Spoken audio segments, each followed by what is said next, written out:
¿Sabes que nos gusta el café? Te invitamos a pasar por cafecito.app/BSO Radio para ayudarnos con una pequeña contribución. BSO, un varietal irresistible.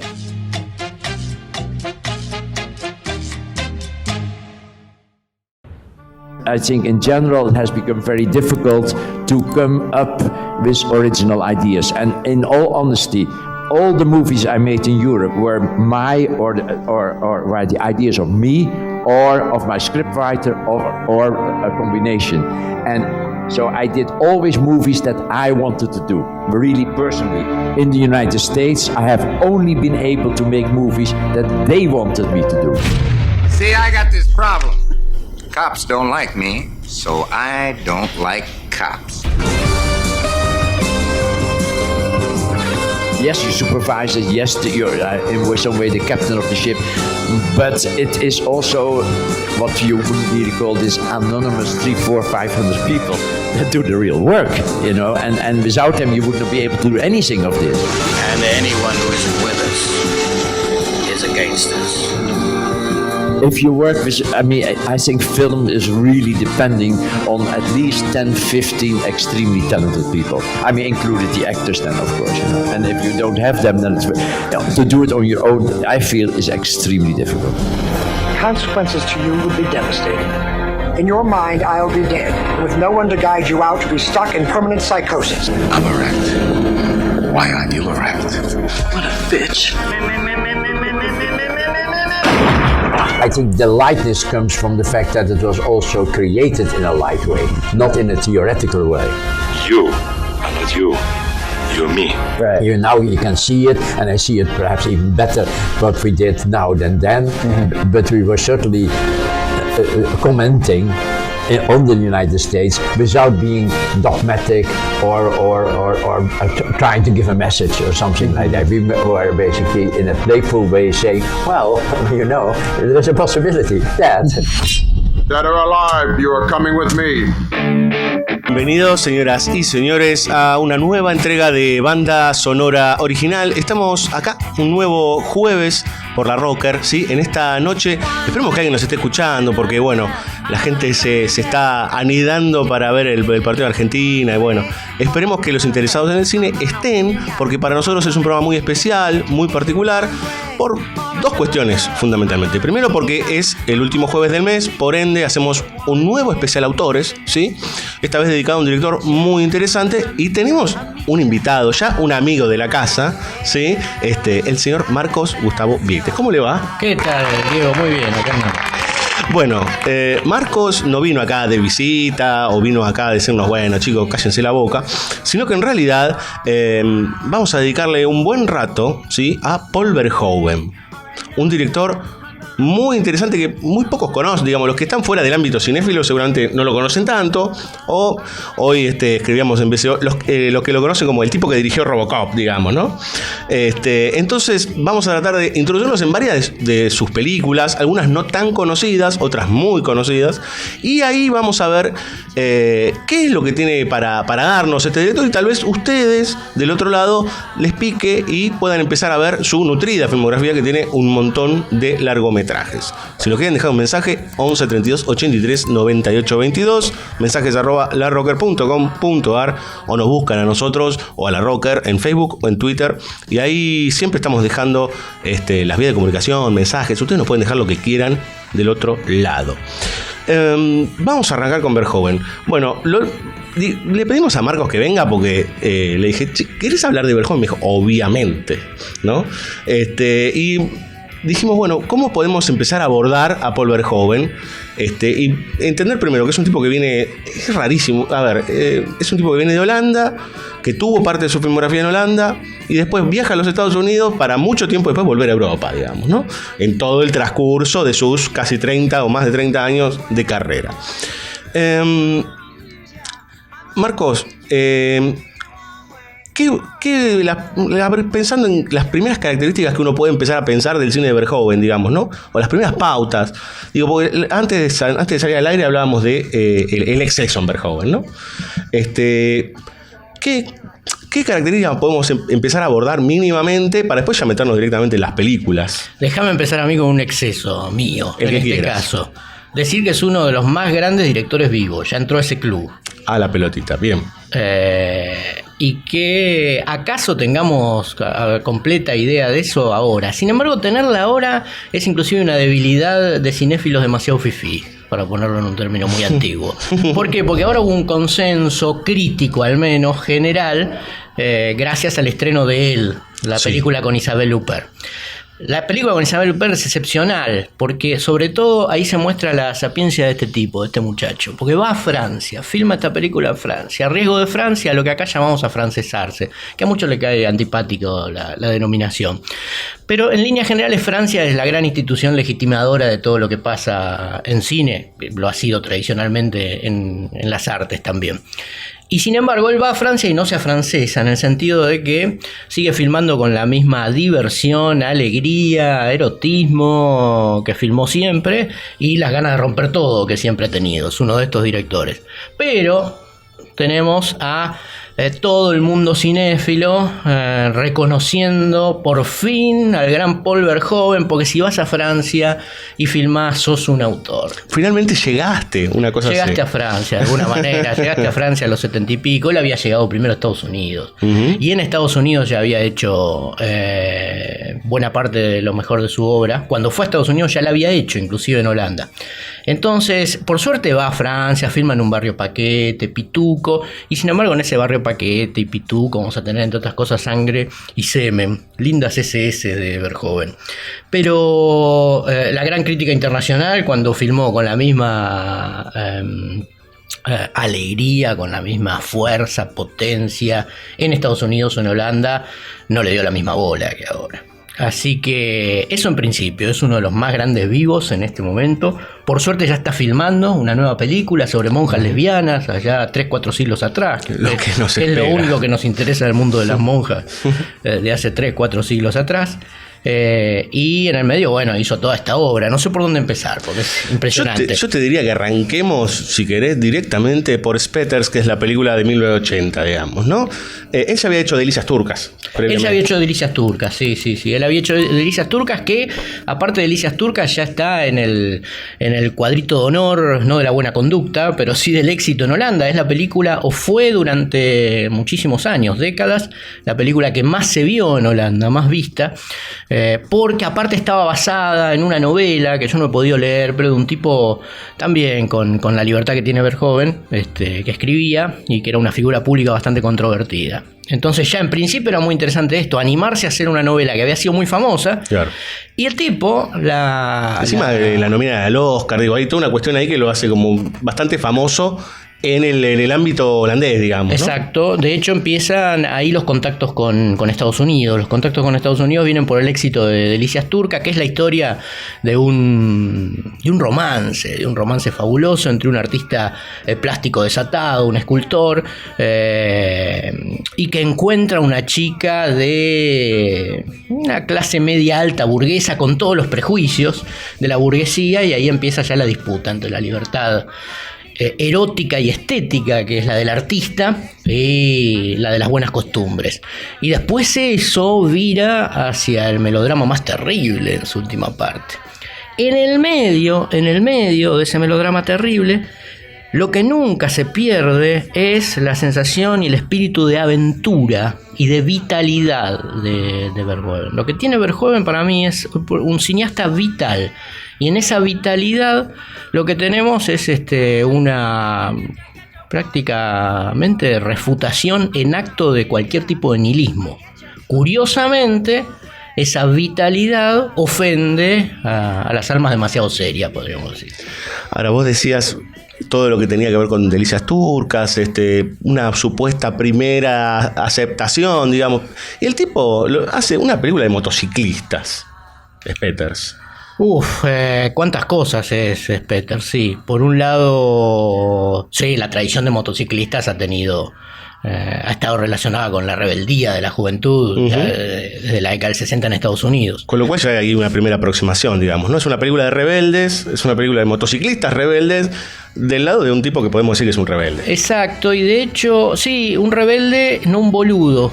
¿A qué me refiero? Porque la rebeldía absoluta no un paté de nos trae tachos. una complicación, que es la incapacidad absoluta también de crear y para crear dentro de ciertas estructuras de producción sociales. Si él fuera un rebelde absoluto, ni hubiera podido hacer las películas. Entonces es un rebelde de una clase más interesante. Consigue hacer las películas siempre en el centro, no en la periferia, en el centro de producción mundial. De la producción industrial, como fue Hollywood, como de la producción de autor, porque ahora también ocupa un lugar allí presente. Y entonces ahí lo que hace cada película que vemos es salpicarnos la cara, y no quiero decir de qué. Y digo salpicarnos porque parece que es Peters, yo de holandés sé lo mismo que de, no sé, de chino, y tiene que ver con una denominación que se decían los pibes en la época en Holanda, tal vez algo ligado a chabón o cualquier cosa que nosotros tengamos de complicidad, pero también en la etimología de la palabra está la idea de salpicar. Y vos ves una película de Verhoeven y continuamente te están salpicando en la cara, y no te están salpicando agua. Claro, sí, totalmente. Bueno, esta historia, primero uno puede entrar por la idea de la historia de amor, digamos, ¿no? Pero en definitiva hay un par de elementos que están bien definidos. Digo, hay una historia que es de 3 chicos, digamos, uno que puede llegar a ser el gran campeón, y me parece que este es un elemento que después va a estar en varias películas de Verhoeven. Esta suerte de idea del camino del éxito, supuesto, toda la mierda que eso conlleva, y todas las frustraciones que hay, digamos, y lo que se podría decir como, bueno, a ver, es un camino de porquería esto, ¿sí? Y en el medio hay un montón de cuestiones. Y sin embargo, ese camino hay que recorrerlo. Claro. Entonces ahí viene la poca capacidad de comulgar con Verhoeven si uno tiene una moral demasiado rígida. Porque la moral que hay a los personajes de Verhoeven es la del deseo. Y el deseo hay que seguirlo. Lo interesante es que Verhoeven muestra que la concreción del propio deseo implica mierda. Porque básicamente la concreción del propio deseo no es abstracta en Verhoeven, siempre implica el cuerpo. Claro. Y entonces en el cuerpo está la mierda, están los fluidos, está todo lo que se te ocurre. Y el cuerpo, sin embargo, cuando trata de ser quien quiere ser, es muchísimo menos perverso que la utilización sistémica de aquello que se institucionaliza, porque tampoco claro. Verhoeven lo que hace es presentarnos en sus películas a determinadas tesis que nos resolverían la vida sobre cómo debe ser el mundo. Claro, no tiene una idea de, bueno, esto es categóricamente así, digamos, ¿no? No, exactamente. Sí, hay hijos de puta, y lo fabuloso del cine de Verhoeven es que reconoce que uno es un hijo de puta también. Siempre y cuando tenga huevos para ser quien quiere ser. En Spetters ya aparte aparece uno de los elementos más importantes del cine de Verhoeven, que lo relaciona mucho con Almodóvar, que es: no van a usar la violación de un modo tradicional. Si uno le dicen violación, todos estamos de acuerdo en que no queremos ni llevarla adelante ni padecerla. Y sin embargo, en Verhoeven, dramáticamente, las violaciones que ocurren pueden redundar en una transformación relativamente positiva del personaje. La violación de la película de Spetters es inolvidable. Sí. Pero lo inolvidable no es la violación necesariamente o solamente, es lo que sucede después de la violación. Es decir, cómo funciona como factor dramático, hacia dónde evoluciona la película después de ello. Sin querer contarla, uno puede pensar o tomar como ejemplo de ello lo que pasa en Hablé con ella, que es una película más conocida. Uh-huh. Estas películas holandesas no se estrenaron acá, o se estrenaron, no fueron difíciles de conseguir. Ahora con internet se puede conseguir todo. Pero tenemos más presente, por ejemplo, la de Almodóvar. Y en la de Almodóvar, de una violación aparece la reanimación de un personaje y hasta la continuidad de la vida mediante el embarazo. Claro, y ahí vos decías esto, no, nada va a ser igual después de una de las escenas más terribles de toda la película, que tiene varias, pero esa particularmente, que es la más choqueante, nada va a ser igual. Y yo pensaba también, con respecto a la película, digamos, en muchos momentos hay una cuestión que tiene que ver con el encontrar la identidad, quién sos. Y me parece que es algo que inclusive después en otras películas también vamos a encontrar seriamente en Verhoeven.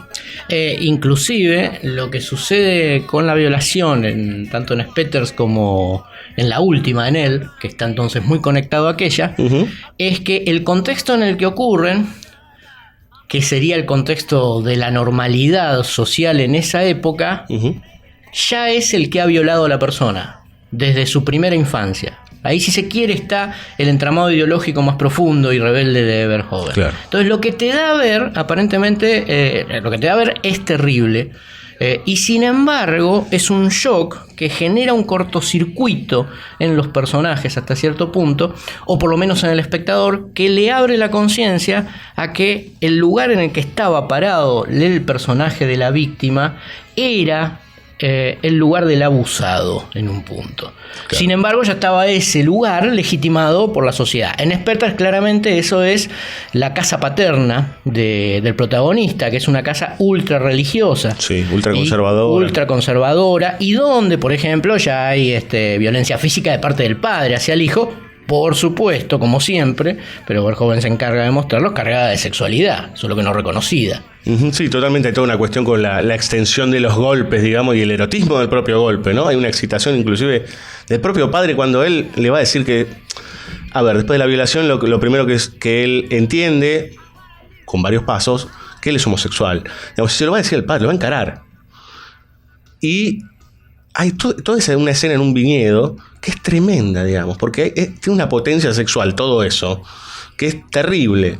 De hecho, el protagonista después, cuando todos empiezan o se van o les cambia la vida o van a otros lados, él dice, yo lo voy a bancar porque un día lo voy a cagar a trompadas. Con lo cual queda prendidísimo esa relación. Claro, totalmente, digamos. Ahí no es que, bueno, se conformó con esa estructura a ver qué hace, sino que hasta que logre cagarlo a trompada. Y lo fabuloso de Verhoeven es que, sin disminuir en un ápice lo terrible de determinadas situaciones o relaciones, el tono, y aquí puede existir lo que en Verhoeven ha molestado, ha perturbado, ha provocado, el tono es un tono siempre y continuamente vital. Por vital quiero decir que no se detiene en la conmiseración. Claro. Nosotros podemos desplegar una serie de operaciones mentales que nos permiten entender la complejidad de las situaciones gracias a Verhoeven y los guiones con Gerard Zoeteman, su gran amigo, que es un elemento tan central como Nino Rota para Fellini. Pero el tema, que el tono que le imprime a las películas Verhoeven es el tono del cine de aventuras clásico de Hollywood. Es una máquina narrativa que no para, siempre hay algo de interés. Y entonces nunca te quedas en ese lugar de conmiseración, que lo acabo de llamar. Nunca te posiciona en el lugar de víctima como espectador y te deja encajado así, que es un lugar hermoso para disfrutar, claro, especialmente en el melodramático, porque si sos la víctima requerís siempre todos los mimos. Nunca te deja ahí. Es decir, con todo eso los personajes siguen. Y entonces hay una discrepancia. Lo que uno ve, dice, si lo veo en otra película es tan terrible que de esto no me levanto. Y claro, en las películas de Verhoeven te levantás y seguís viviendo. Y hasta descubrís cosas de vos. Y la posibilidad de disfrute no se para, muchas veces se amplía. Tremendo. ¿Sabes que nos gusta el café? Te invitamos a pasar por cafecito.app/BSO Radio para ayudarnos con una pequeña contribución. BSO, un varietal irresistible.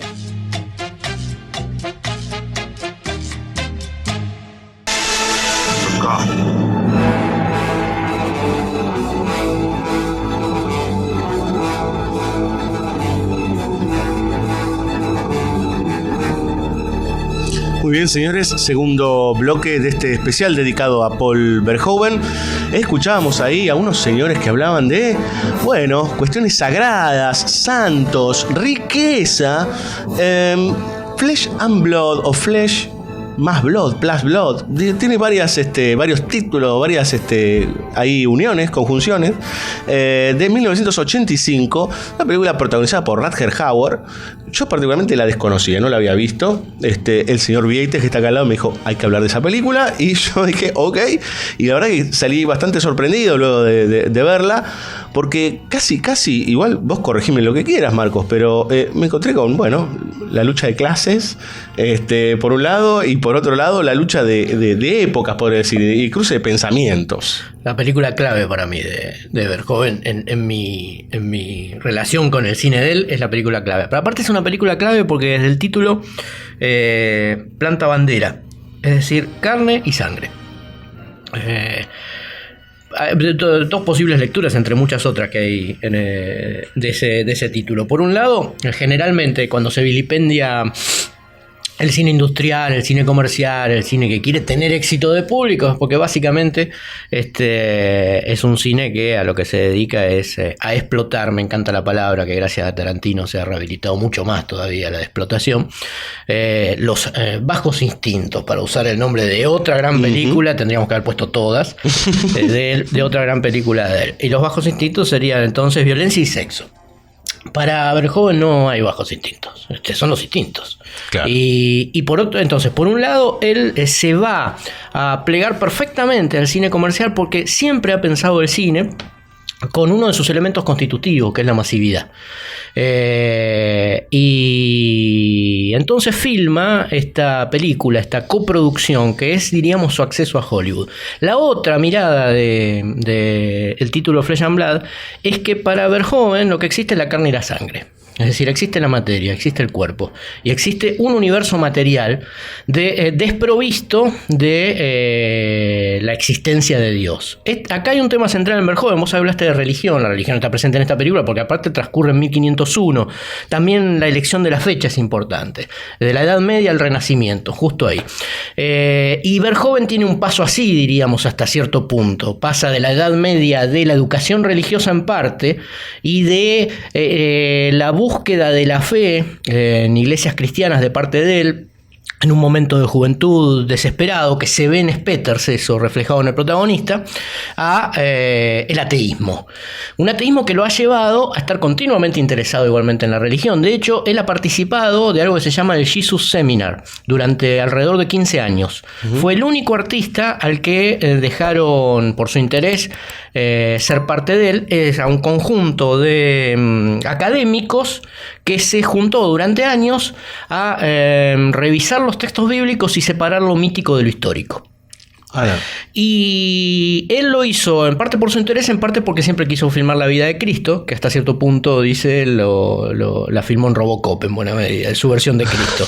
Pero como sabe que ya no la va a filmar, escribió un libro que se consigue, que está editado en la Argentina, que se llama Jesús de Nazaret, y que es fabuloso. Por supuesto, su mirada atea, pero histórica, del personaje de Cristo. Y lo más lindo del libro es que es su versión de la película. Te va diciendo cómo haría la película de Cristo. Bueno, con todo eso, este hombre, para quien la carne y la sangre es las unidades mínimas de lo humano, claro, lo fundamental. Lo fundamental, y al ser lo fundamental nunca las va a dejar afuera de sus fórmulas cinematográficas, ni siquiera cuando vaya a Francia, ese país de las artes logocéntricas, donde la palabra, la abstracción, etc. lo cunden todo. Y entonces filma esta superproducción, que es una superproducción de época, que tiene lo mejor, por ejemplo, del Séptimo Sello, que es una de las grandes películas sobre el medioevo, porque tiene hasta cierto punto esa mirada, la mirada no de un académico que está pensando cómo hay que representar el medioevo, sino la mirada del pueblo, la mirada de los saltimbanquis, la mirada de los que están viviéndola. Y lo interesante de esta película también es que no se puede entender sin algo que desconocemos, aunque ahora se puede conseguir. Que el primer éxito de él no es Delicias Turcas. El primer éxito de él es una serie para televisión que se llama Florian, que era una serie de aventuras con Rutger Hauer del 69, o sea, 16 años antes. Él ahí conoce a Hauer y ahí empieza la relación con el cine de aventuras. Y como ha pasado muchas veces en el cine de aventuras, el mejor actor para transformarse en estrella de cine de aventuras es un deportista. Johnny Weissmuller en Tarzán, por ejemplo. Claro. Burt Lancaster, que venía del circo. Arnold Schwarzenegger. Y Rutger Hauer era deportista también. Ellos hacen esa serie es muy brillante, y 16 años después dicen, vamos a trasladar eso ahora que podemos pegar el salto a Estados Unidos. En el medio, ¿qué había pasado? Un señor que dicen que es muy buen director, algunos y que también tienen el título SIS, ¿no? que es Steven Spielberg, había visto El Soldado de Orange. El Soldado de Orange fascinó a Spielberg, como no podía ser de otra manera, es la peor película de Paul Verhoeven. Entonces la vio y dijo, este hombre que es capaz de hacer una película histórica sobre la resistencia holandesa durante la Segunda Guerra Mundial tiene que filmar. Y de hecho ayudó a que él vaya a los Estados Unidos. Él quería que, aparentemente le recomendó a Lucas que filmara El Retorno del Jedi. Uy, lo que hubiera sido eso. Sí, el problema es que vio Spectres antes y entonces le bajó el pulgar. Claro, y sí, claro. No me hubiera imaginado, no sé, a Luke Skywalker como emanando fluidos. Ya cumplida con mi malicia anti-Spielbergiana, retomo a Flesh and Blood. Bueno, la cuestión es que este hombre llega a Estados Unidos y con la Orion Pictures, que quería hacer un estudio para darle libertad a los artistas, logra filmar esto en 1985, que es una película excepcional de un par de horas, donde también aparece Jennifer Jason Leigh. Sí, muy jovencita, una niña. Bellísima. Y tiene, qué sé yo, si me permitís mencionar dos escenas que son inolvidables, porque también ahí se ve a un gran director. Un gran director es como un gran hacedor de canciones. Y él mete hits a lo pavote, que son tremendas. Una es el primer encuentro entre la chica y el muchacho que se enamoran, porque en la película de Verhoeven hay chicas y muchachos que se enamoran. Para el que no conoce la película, es una película que podríamos decir es un triángulo amoroso, ¿sí? Que está una mujer en medio de dos hombres, uno que podríamos decir es un bárbaro y el otro es un hombre de la civilización o de la civilización que viene, digamos, ¿no? Y ella debe debatirse, en el medio, Flesh and Blood, obviamente, hay mucha carne y sangre, debe debatirse por el amor que siente por los dos, podríamos decir. Exactamente, porque uno le da la potencia en bruto, y el otro... que no es para nada impotente, le da unos elementos más refinados acordes a su clase. Y ahí está esa escena en donde se conocen por primera vez la protagonista con este hombre universitario y estudioso debajo de dos fiambres. Exactamente, dos colgados. Sí. Dos colgados que ya están colgados hace mucho tiempo. Entonces vemos ahí el cuerpo despedazado, ya putrefacto, en un plano general al principio idílico, de una tarde o un día sumamente luminosos. Y ahí tenemos el gran encuentro amoroso. Es un plano magnífico, y lo que ella está buscando son raíces de mandrágora. El plano es notable. Esa situación ya estaba en una película de Alberto Latuada de mediados de los 60 que se llama La Mandrágora, que está basado en Maquiavelo.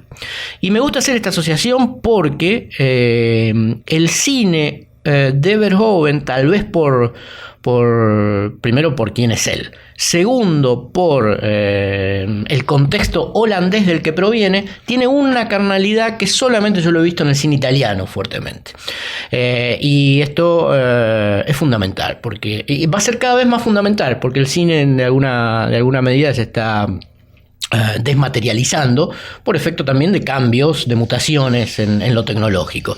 Cuando uno ve estas películas disfruta de esa materialidad, y están buscando mandrágoras allí, y entonces tenemos esa alquimia maravillosa. Qué palabra berreta, pero es muy lindo usarlo acá, porque generalmente se usa alquimia cuando alguien quiere hablar de algo que lo sensibilizó mucho en una película de Jarmusch. Pero qué mejor alquimia que dos cuerpos putrefactos. De hecho, en un plano está la pelvis y la pija ya putrefacta de uno de los cuerpos, y estos muchachos hablando de amor, y las dos cosas coexisten. Es decir, el amor, si no pasa por la carne en Verhoeven, no es otra cosa. Y es más, uno hasta superficialmente lo primero que puede decir es ¿cómo estás ahí con el olor a putrefacción? Digamos, ya de por sí la predisposición a ponerse ahí, digamos, ¿no? que por otro lado también es una prueba para los espectadores. Vivimos evidentemente, gracias al progreso en incontables campos, ya resguardados de ciertas realidades, ¿no? Y por ende también con una salud distinta a la de los demás. Pero también es cierto que ese resguardo nos ha alejado de un contacto con lo material que era mucho más notable en siglos atrás. Y entonces, entre otras cosas, también se convivía con la muerte, y se convivía con la muerte con una mayor naturalidad. Y eso no necesariamente indica que hemos progresado, necesariamente. Hoy también convivimos con la muerte, pero hacemos lo imposible porque la muerte desaparezca de nuestro horizonte. Claro, ni siquiera ponerle un nombre, si querés, a esa desaparición física. Vos hablabas de esa escena tremenda. Yo creo que hay otra también que tiene que ver con un bebé recién nacido, que es brutal. Toda esa escena, que es justamente lo que escuchábamos al principio, cuando el grupo de tipos, porque la película se divide claramente entre los que son los que tienen y los que no tienen, o aquellos que tienen terreno, bueno, los nobles, y aquellos que están como vagabundos, podemos decir, hablan de vagabundos en la película, los que tienen conocimiento o un tipo de conocimiento para el mundo occidental, y los que no lo tienen. Y a esta escena, cuando los tipos han sido echados y desterrados y demás, donde una mujer tiene un niño, ese niño muerto, toda una situación de entierro y de nacimiento de un santo, lo cual es todo de un desborde gigantesco. Con un uso de la luz increíble, porque está lloviendo. Sí. Hay una serie de monólogos, se está fundando esa nueva comunidad. Y el lugar en el que se para Rutger Hauer le hace aureola, porque detrás de él, si no mal no recuerdo, hay una rueda de carreta que genera una especie de aura de santo. Y más adelante va a aparecer nuevamente esa rueda de carreta prendida a fuego. Claro. Tenemos a un príncipe llameante, claro, que tanto podría representar a un personaje de carne y hueso dentro de ese contexto, como alguna figura mitológica, y por mitológica quiero decir cristiana. Y la otra escena es cómo se conocen Rutger Hauer y Jennifer Jason Leigh, es decir, cómo se conocen la mujer y el bárbaro. Y después vamos a hablar, mejor dicho, ya hay que decir que las mujeres de Verhoeven son increíbles, y que Verhoeven es uno de los cineastas más notables del presente por sus mujeres. Sus heroínas son inolvidables. ¿Cómo se conocen? Se conocen con otra escena de violación, ya como hace Verhoeven, que es una violación colectiva inolvidable, maravillosa, bellísima, que recomiendo muchísimo ver. Porque aparte lo que hace es poner a prueba cualquier tipo de estatuto ético que tengamos ante la violación, y de nuevo utilizar el lugar de la víctima, que esto es más importante de las escenas de violación. El lugar de la víctima de tal acto, que Verhoeven lo deja claro, nunca tiene confusión ética, para transformarlo de nuevo en otra cosa. De hecho, ahí ya hay una reacción de la protagonista con respecto a la violación, que está tomando una decisión particular, digamos, ¿no? Sí, y que, para usar una palabrita que se ha usado mucho, pero que sirve más allá de las connotaciones políticas que pueda tener, los personajes de Verhoeven, aún en las situaciones más terribles, se empoderan. Y lo que hacen entonces es correrse de ese lugar simbólico que haría que el abuso sufrido por ellos los dejara en un espacio continuo de sometimiento. Entonces no es un elogio del abuso, como mucha crítica ha querido ver a lo largo del tiempo en Verhoeven, sino una puesta a prueba de la capacidad del sujeto para sobreponerse a las peores situaciones. ¿Sabes que nos gusta el café? Te invitamos a pasar por cafecito.app/BSO Radio para ayudarnos con una pequeña contribución. BSO, un varietal irresistible.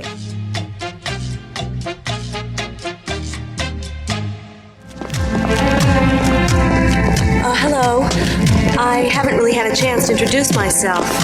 I'm Ann Lewis. Do you have a name?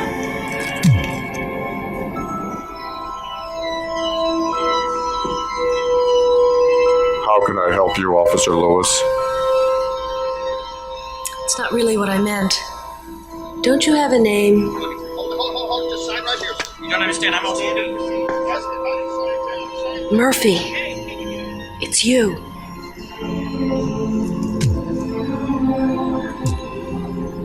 You really don't remember me, do you?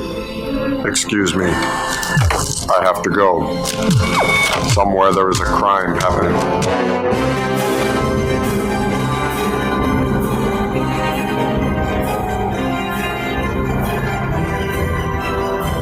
Muy bien, señores, tercer bloque de banda sonora original. Escuchábamos a Murphy y a Lewis. Robocop 1987. Podríamos, vayan a verla, disfrútenla, pasen la bomba. Bueno, con todo el cine de Verhoeven, no sé si pasar la bomba, pero Sí. Pero particularmente Robocop es una película altamente disfrutable y con una cantidad de capas y una cantidad de elementos para hurgar de lectura que podemos estar solamente con esta película rato largo. Alucinante Robocop, increíble. ¿Es la primera incursión de él en el fantástico o no? Sí. ¿O en la ciencia ficción? Sí. Y yo no sé del asunto, pero dicen que es uno de los textos audiovisuales centrales en el cyberpunk. El punk está presente, por supuesto, desde la banda musical siempre en Verhoeven. Así que sí es una película fundamental para lo contemporáneo, de alguna manera. Y fue la película que a mí particularmente me permitió conocer a Verhoeven, claro. Aunque no sabía quién era, pues esas películas que uno vio en el cine. Conquista Sangrienta, que era el nombre de Flesh and Blood, también la habían estrenado acá. Yo no la había ido a ver y posiblemente mucha gente la fue a ver, pero Robocop, ya con el aparato de publicidad estadounidense, se impuso en todo el mundo. Y ahí empieza esa relación entre Estados Unidos, Hollywood, Verhoeven y también aquellos que vilipendian per se a Hollywood. Pero porque encima Verhoeven llega a Hollywood en un momento bastante facho, es decir, con el reaganismo en el poder. Claro. Y hace particularmente dos películas muy interesantes que pueden ser mal leídas. Superficialmente, tanto Robocop como Invasión, que se va a llamar Starship Troopers, sí, muestran el accionar de fuerzas de seguridad y el punto de vista está narrado desde allí, es decir, y Hollywood es, diríamos, un aparato institucional, organizado, entonces se puede parangonar con esto. Y sin embargo, lo que hacen las dos películas es ironizar y de esa manera hacer entrar un discurso crítico sobre los aparatos del Estado dedicados al control y la vigilancia y la represión, maravilloso. Sí, aparte de Starship Troopers, digamos que aparte, bueno, fue una película que ha tenido discusiones por todos lados, pero Robocop particularmente, verla como una película que opera a favor de la policía es no estar mirando la película, digamos, ¿no? Y por otro lado, yo hablé de los aparatos del Estado, pero en realidad Robocop ya muestra que también el lugar del Estado está en un lugar de debilidad en el mundo contemporáneo. Allá lo veo un poco antes. Suena a seocracia. Exacto. Robocop es una película clave porque no abundan, y eso que el cine de género nos permite ver escenas de matanzas, muertes y asesinatos a lo pavote, no abundan los asesinatos de gerentes y ejecutivos. Y Robocop empieza con uno de ellos, que es una de las cosas más hermosas, que me digan los oyentes si de pensar esta idea no les está cayendo babas por las comisuras de los labios, que es el asesinato en una reunión de ejecutivos en lo alto de un edificio, no el asesinato, el ajusticiamiento, esa es una palabra más adecuada, por parte de una máquina. Justamente son determinadas corporaciones las que están desarrollando las tecnologías armamentísticas para el control social, y entonces van a probar a un nuevo robot policía y lo prueban con uno de esos, en una reunión de ejecutivos, le hacen tomar un arma a uno de ellos y empieza a hacer un cortocircuito la máquina y termina masacrándolo. Ahí hay dos cosas. Una, esto que vuelvo a decir es muy importante, ¿no? El cine, lo que demuestra muchas veces, inclusive el cine, lo institucional que es, no se atreve, algo le detiene en el funcionamiento social actual, algo le castra las posibilidades de imaginarse, de jugar a que se mueran este tipo de gente. De hecho, yo me acuerdo de algunas más, y George Romero, por ejemplo, en Tierra de los Muertos, que hace algo similar con Dennis Hopper. Por otro lado, el sentido del humor. el sentido del humor ya está presente allí y que luego va a derivar en otra gran película, que es una gran comedia, que es El Vengador del Futuro, con Arnold Schwarzenegger. Sobre la masacre de ese CEO, es muy importante decir que andan circulando 2 versiones de Robocop. No tengo precisiones al respecto, pero en una de las versiones, la muerte de este CEO está sensiblemente acortada. Ajá. En la versión que vimos en el cine, en la versión que circuló durante muchos años, en la versión original, el cuerpo del CEO es masacrado como cuando uno de chico jugaba. Yo recuerdo que explotaba como si fuese plastilina. Exacto. Veíamos todos los agujeros, la sangre chorreando. Era de nuevo Hasta como recuerdo un plano de atrás, digo, desde la espalda, como los tiros saliendo con una locura. Como las muertes y las masacres en el Gran Hollywood tienen mucho de sexual también, de explosión orgásmica para el espectador. Y sin embargo, anda circulando una versión donde eso está cortado. Notablemente, lo que me recuerda también, por un lado, justamente un cierto código cultural contemporáneo que un amigo, el gran crítico José Micho, llama puritanismo progresista, que si en este caso no sería exactamente progresista, es decir, pero puede estar dando vuelta a este espíritu. Si se vende más mostrando menos sangre en algunos productos, se la sacamos. Es el caso de Spielberg, que saca las armas NT y con que persiguen en la noche al bichito y pone linternas en su redigitalización, de lo que después parece en un momento se arrepiente. Esos son menos el funcionamiento de los directores, inclusive, aunque Spielberg está en un lugar de decisión que por supuesto no está Verhoeven, que el mercado. Claro. Que de hecho, a ver, nombraste el mercado, digamos, ¿no? Y acá hay algo, a ver, la historia de Robocop, el robot policía, nace justamente de un choque. Estamos otra vez en algo similar, si querés, a Flesh and Blood. Esta cuestión de aquellos que viven en el viejo Detroit y aquellos que vivirán en esta nueva ciudad que creo que se llama Alpha City, algo así. Ahora no recuerdo justo el nombre, pero es la ciudad del futuro, ¿no? Esta promesa del futuro pulcro. Usted lo puede ver en nuestra coyuntura de todos los días, esto, ¿no? Y la ciudad más limpia. Ya está Detroit hecha mierda. Sí, claro. Robocop pareciera ser fruto de ese choque y de esa contradicción, digamos, ¿no? De que en el mismo espacio convive ese universo, otra vez lo mismo, digamos, ¿no?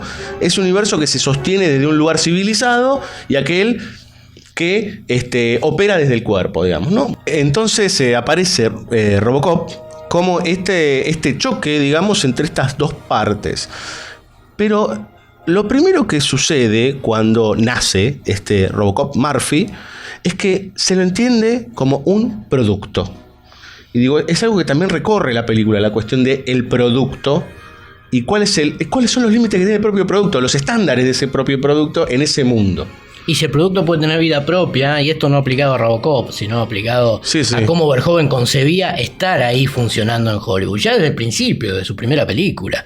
Y de hecho, podríamos también pensar eso, las películas de Verhoeven en Estados Unidos parecen obedecer a un diseño, a un diagrama estructural, que es la gran maquinaria estadounidense de cine, maravillosa y también restrictiva en muchos aspectos. Pero dentro de esa gran maquinaria, de ese ente, hay una vida que se resiste y una personalidad que busca las maneras de manifestarse con la libertad que puede llegar a tener el sujeto, que siempre es relativa, pero es. Hasta casi y eso está en Verhoeven siempre. Hasta casi esa memoria perdida de Murphy, el tratar de reencontrarse con aquello que fue, tiene que ver con tratar de unir lo que es con aquello, con ese atrás, con ese pasado y poder convivir, digamos. Exacto. ¿No? O sea, un poco Verhoeven. Y en el caso de Verhoeven sí es una disociación entre la persona, lo que hay que ser socialmente, y el producto que hay que armar, y que se arma porque se vive en sociedad, y la posibilidad de un espacio de intimidad, que es de fidelidad a sí mismo,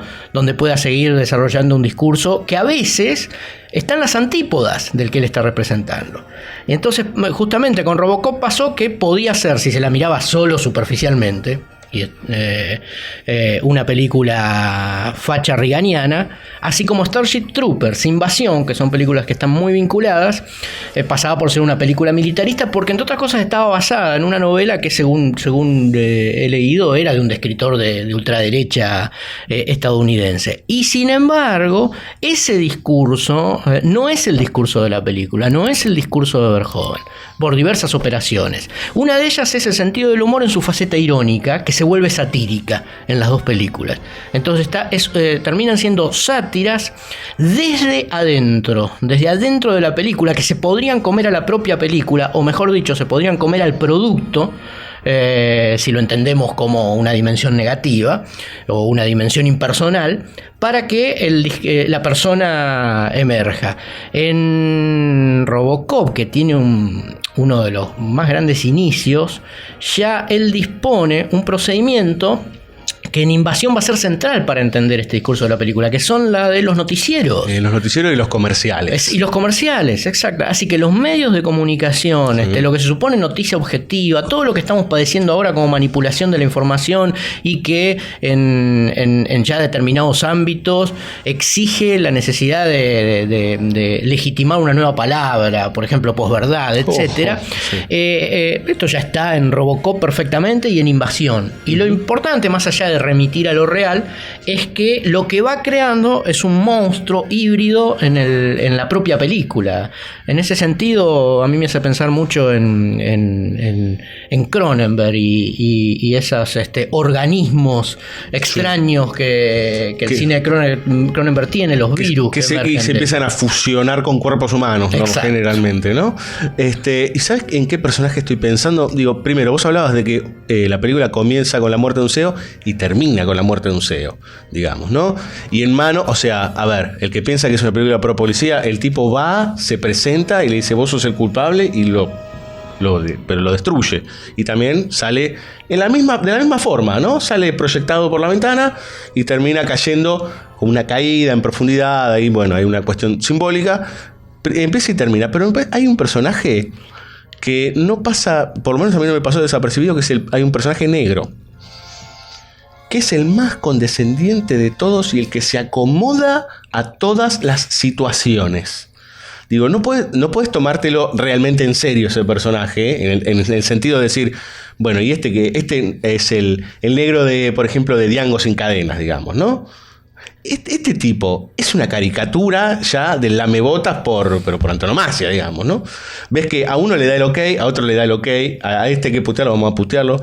Es fantástico ese personaje, aparte por lo en un negro, ¿no? Claro, ese es el gesto osado, el que podría quedar como un gesto incorrecto. Claro. Mejor dicho, no se podría ver necesariamente como un gesto incorrecto, sino como un gesto que ridiculiza desde un punto de vista políticamente correcto. Podríamos ver un gesto que ridiculiza la raza, etcétera, los derechos adquiridos y el nuevo lugar de los negros. Y justamente él lo que está viendo es que el funcionamiento excede a razas, excede a sexos, excede a género, y a ese funcionamiento social no se lo puede de alguna manera abordar con un poco de respeto por uno mismo, sino es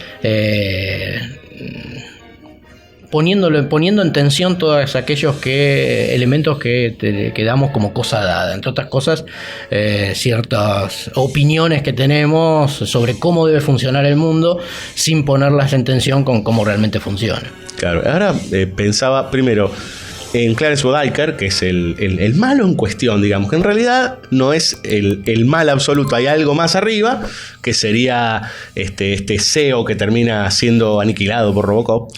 Dick Jones, aparte el nombre, ¿no? Dick Jones, ¿no? Con lo que implica la palabra Dick para los yankees, que es el más poronga, digamos. ¿Dónde estuve viendo el otro día una gran película que me cagué de la risa porque... un gran clásico de Estados Unidos. ¿Me permitís la digresión? Por favor. Porque eso demuestra cómo la maquinaria funciona a través del tiempo allí. En Que el cielo la juzgue, película de 1942, melodrama bestial de John Stahl con Gene Tierney.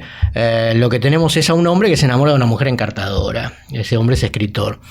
y nunca se da cuenta que lo que tiene en la casa es una asesina y continuamente lo están llamando Dick. Es una de esas cosas hermosísimas que hace el cine estadounidense y los grandes guionistas.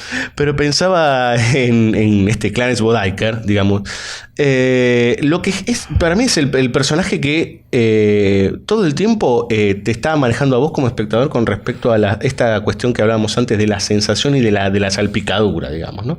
Bodiker es el que maneja toda esta cuestión de los fluidos todo el tiempo, digamos. Es el que hasta inclusive es el que le hace explotar las extremidades a Murphy, digamos, ¿no? Está todo el tiempo conectado con esa cuestión.